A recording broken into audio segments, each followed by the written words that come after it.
Assalamu alaikum. It is Tuesday, 9th of November, 2021, and in our series Reflections on the Holy Quran, this is broadcast number 275. And in this, we'll be looking at chapter 2, verse 95 of the Holy Quran, and this is the first part of our consideration of this chapter of the Holy Quran, this verse of the Holy Quran, rather, I should say. So let us turn to and see what the Holy Quran says.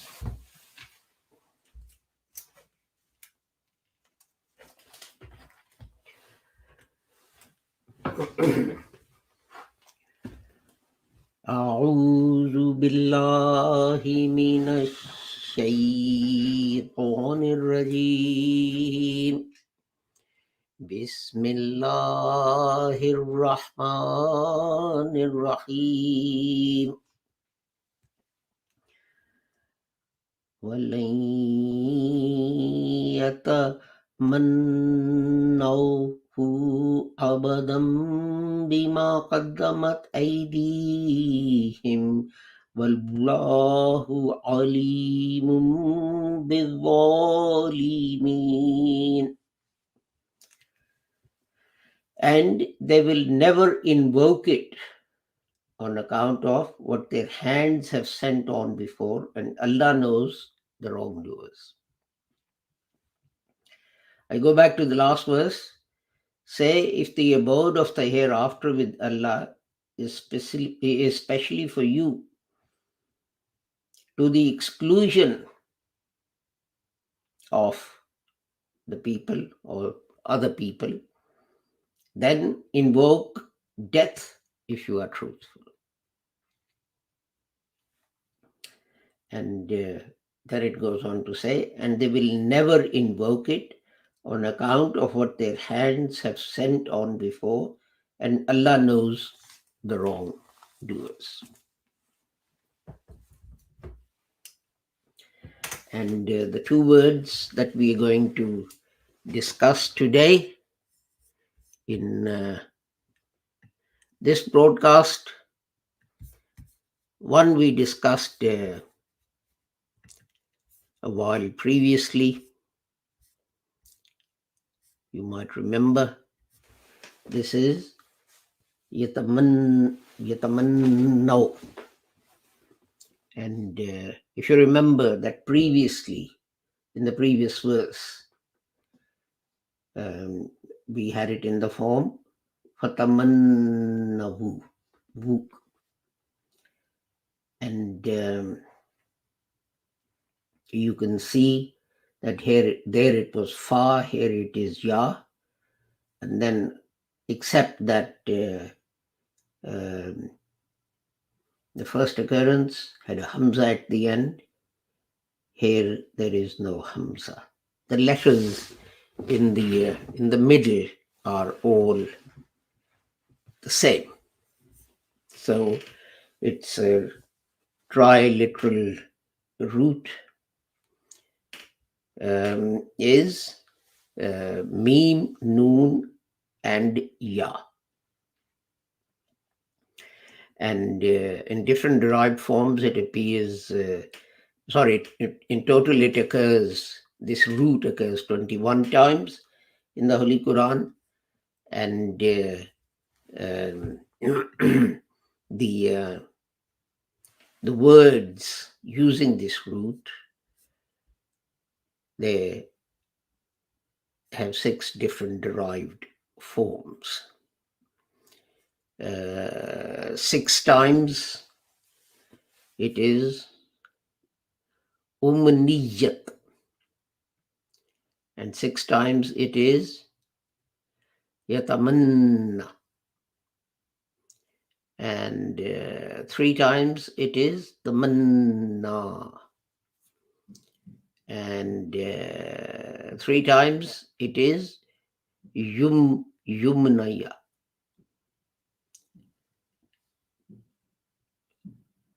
Actually, this is incorrectly written. It's yumna,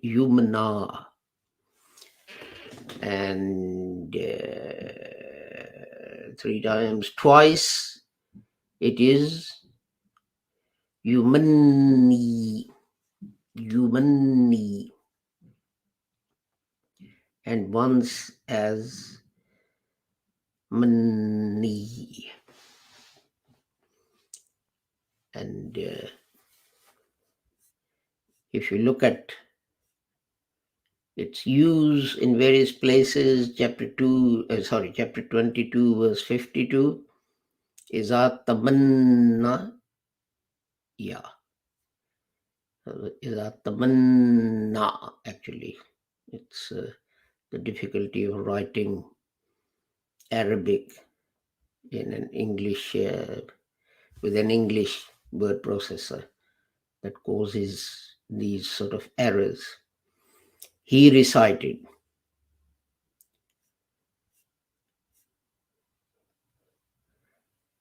Tamannaw. He wished. So generally it is he wished, he recited in Afara Aytumma Tamannuna. You omit. Chapter 56, verse 58.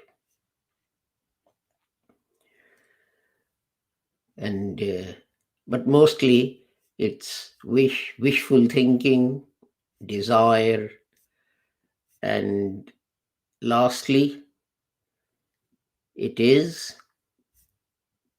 semen, the sperm. Maniyin, in as used in I think 3 places. Here it's only one, actually. Chapter 75, verse 37.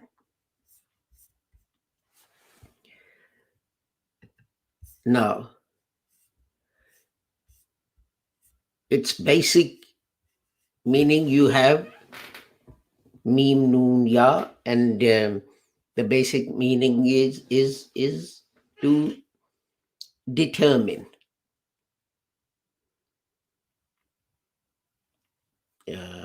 and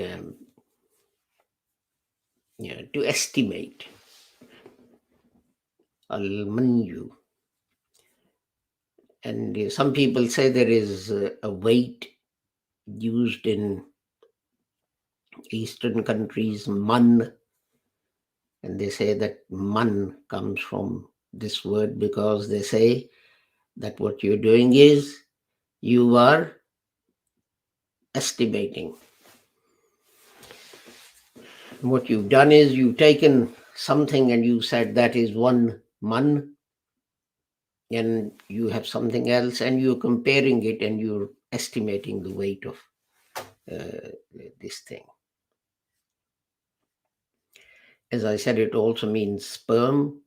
Alam yaku nutfa tam mimani yumna. What was put on the womb, was that not just a drop? Or similarly, in chapter 53, verse 46, min nutfatin iza tumna. Yani, the sperm that is put in the womb. And what it means is that God has decreed something by that sperm that is put in your womb, and then you are this is what's going to happen, and you are going to guess and estimate and try and see what it is. I mean, these days, of course, you can determine the gender of a child by medical means, but previously there were all manner of um, sort of, what can one say, guesses. And midwives would say, well, the last child was like this, so this one is, going to be a boy or a girl, etc. I mean, there was no scientific evidence or anything for that. It was just pure guesswork, that because the last time it was like this time, this means this time it's going to be a boy or a girl. So you're guessing. God has determined it, that this is what's going to happen. And of course, sometimes what happens is that you misconceive, you misunderstand, and so on. Your desires color what you're estimating, what you're guessing will happen. Like, you do someone a favor, and then in your heart, your desire is, well, I've done him a favor, he should return the favor. It's an expression in English, return the favor. It doesn't always happen, and you're disappointed.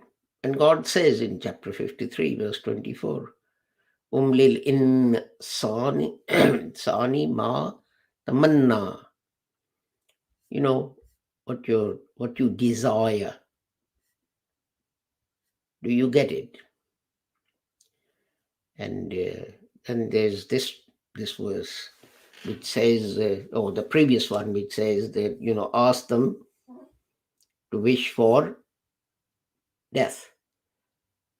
Fatamannawul maut. If they think that they'll go straight to heaven, and no one other than them, this is talking about Jews, is going to heaven, then okay, say to them, heaven is a wonderful place. So why do you want to deprive yourself from going there by subjecting yourself to all the trials and tribulations of this life, hard work and sweat and this and that and so on, and pain and injuries and so on?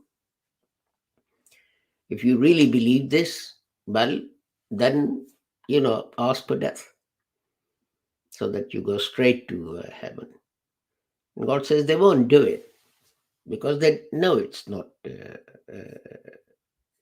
true.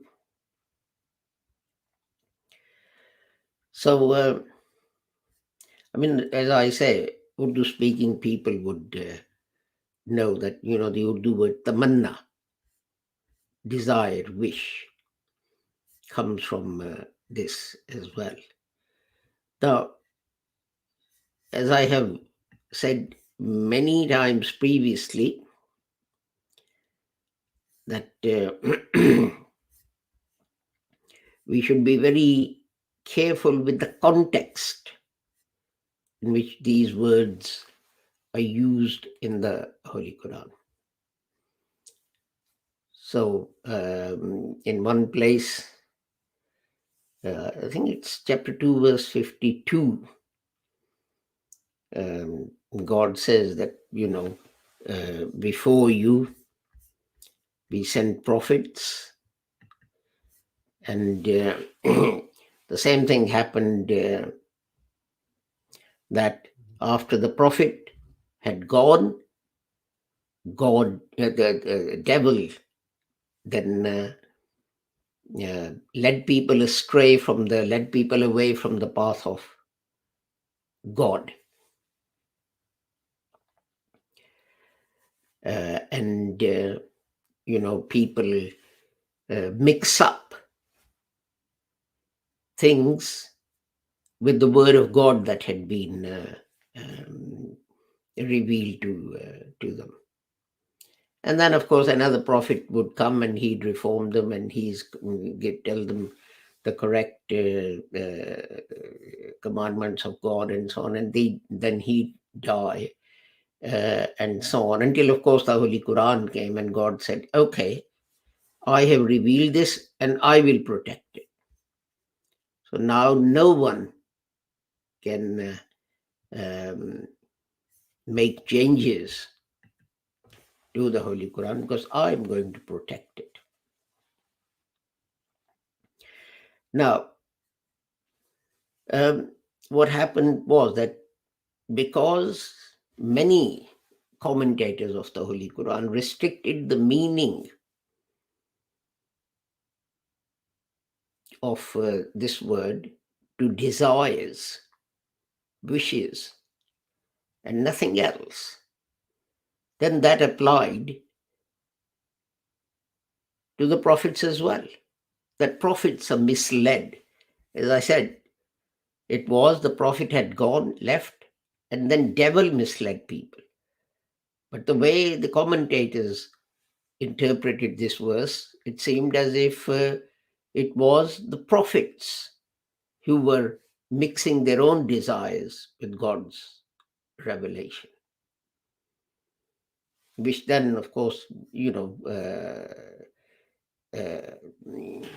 puts a whole new slant on the thing. Then, having done this, then there's an incident involving the Holy Prophet Muhammad, which I won't mention here, because what will happen is Ahmadis reject this, Lahori Ahmadis totally reject this as being complete fabrication. It is found in the books of the Ahl Sunnat wal Jamaat. If I mention it, what's going to happen is Ahl Sunnat wal Jamaat are going to edit my audios and videos and just take the mention of the incident and say, look, Ahmadis are saying that. Although we would be rejecting it. It is they who are saying it, bringing the Holy Prophet, Nauzubillah, casting this light that he could be swayed by desires put into his heart by a devil and so on. But they will accuse us. So I won't mention the whole incident, simply just to say that, they created their own stick to get beaten with. That's the only way I can describe it, that they created problems for themselves by doing this. And this is why I keep on saying the word might look the same, but you have to be very, very careful and determine in each place individually what a word of the Holy Quran means. You can't say it. And this applies to many words where the same meaning, but the meaning in one place is applied throughout the Holy Quran, and then it leads to misunderstandings and basically mistranslations. And this is one such place. So let's go to the next word, and abadan, and its root is hamza, ba, and dal, and it occurs 28 times in the Holy Quran.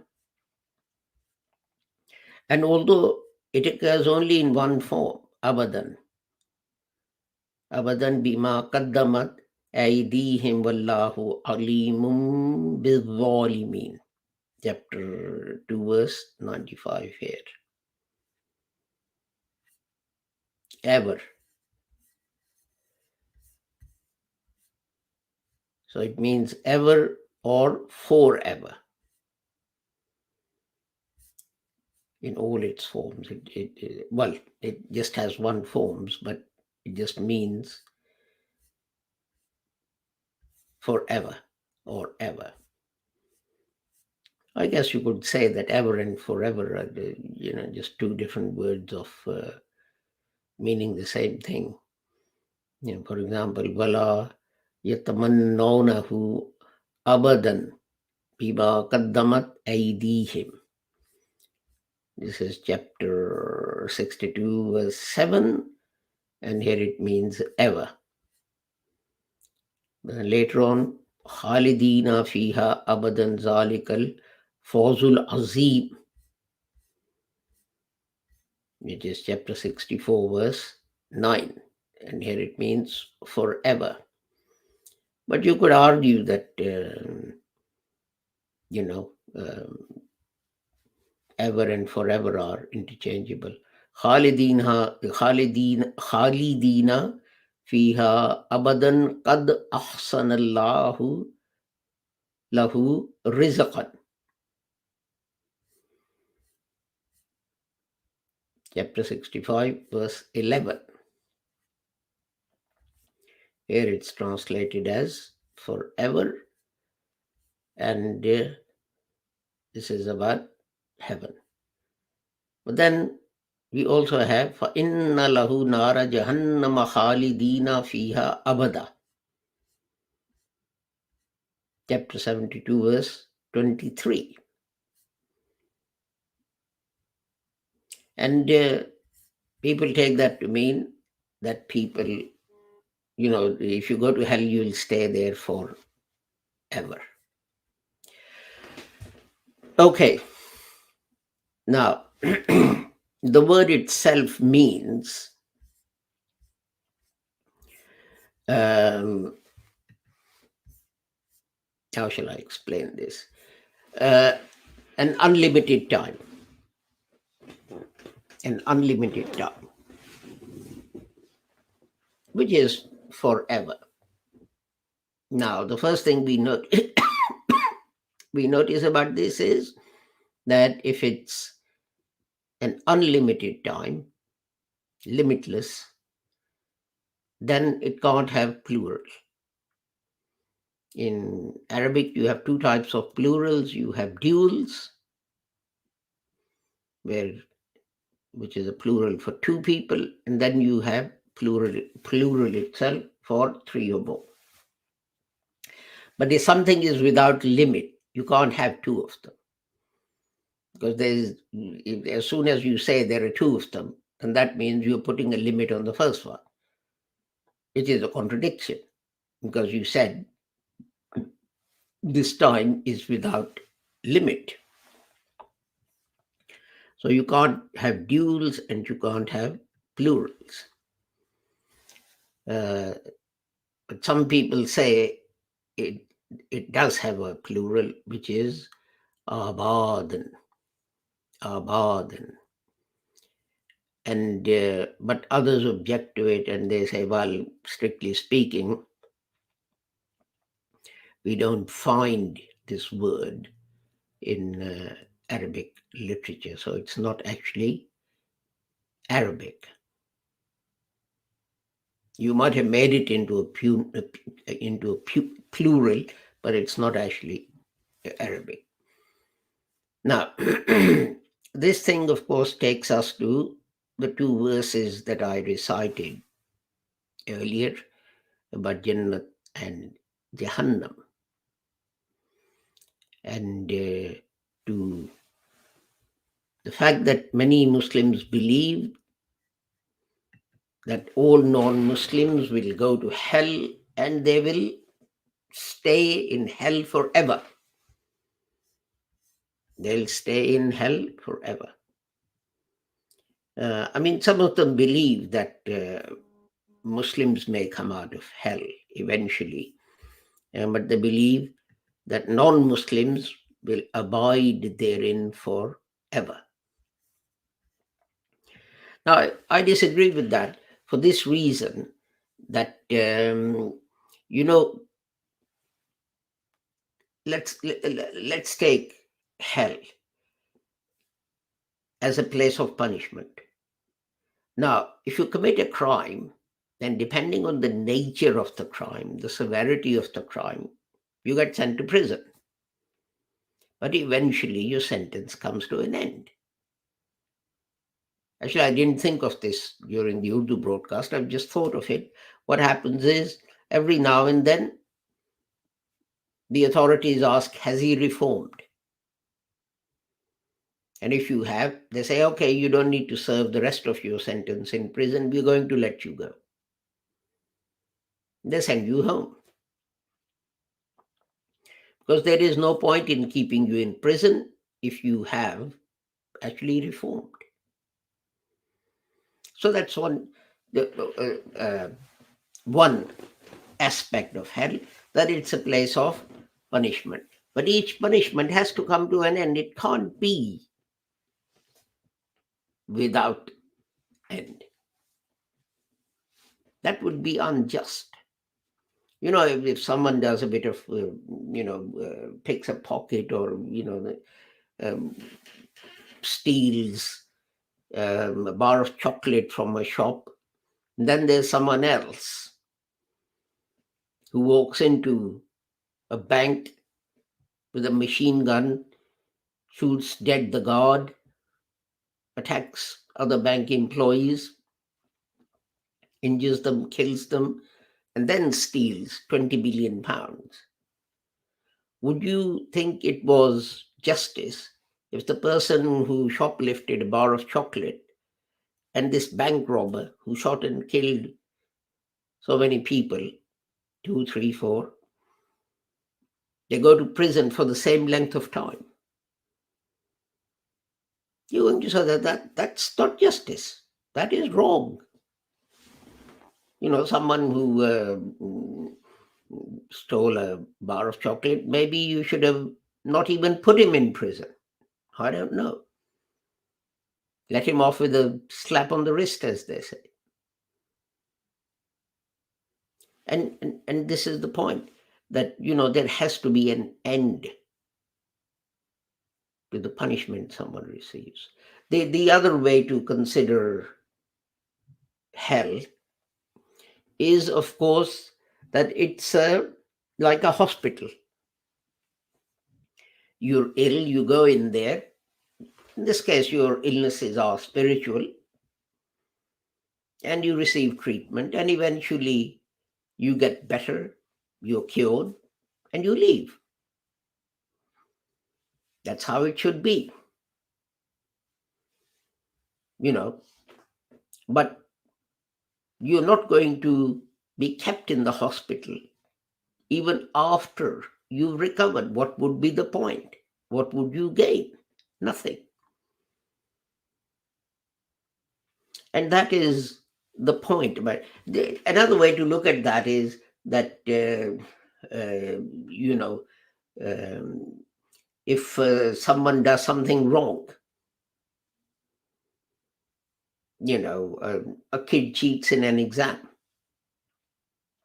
and gets caught, and he cheated in a previous exam and got caught by the same invigilator, and the invigilator says he's always doing this. Does it mean that that child, from the day after he was born, he started doing exams and cheating in exams and getting caught and so on? Because that's what the word always implies. So this is like a metaphorical use of always, not literal use, that, a limitless period of time, a limitless duration, but limited duration. A long duration maybe, but still limited. This is why I keep on saying to you, and in fact, the Holy Quran says this about the Jews, but also about Muslims as well. In one place, the Holy Quran says that they recite the Quran, but it doesn't go beyond their throats, meaning that it's just on the tongue. It doesn't penetrate their brains or their hearts. It doesn't move them. There's no understanding there for them. And this is what leads to misunderstandings of the message of the Holy Quran, and gives people the wrong impression about the Holy Quran. And then we complain that people say this against us and that about us, and so on and so forth. What we forget is this, that 99% of the things that we object to, people find in books written by Muslims. In books of Seerah, this is life of the Holy Prophet Muhammad, and in commentaries of the Holy Quran, and so on. And others have just taken our misunderstanding, our misinterpretation, and then spread it and said, well, Muslims are saying that. Why are you blaming us? We are not saying anything from ourselves. We are just quoting them. They should know what their religion says. And then we scream and shout, and there's a hue and cry. And so on. Anyway, the time for our broadcast, today's broadcast is run out. So with the prayer that whoever you are and wherever you may be, may Allah keep all of you safe and sound and free from harm, I take my leave of you. Assalamu alaikum, Khuda Hafiz, and goodbye.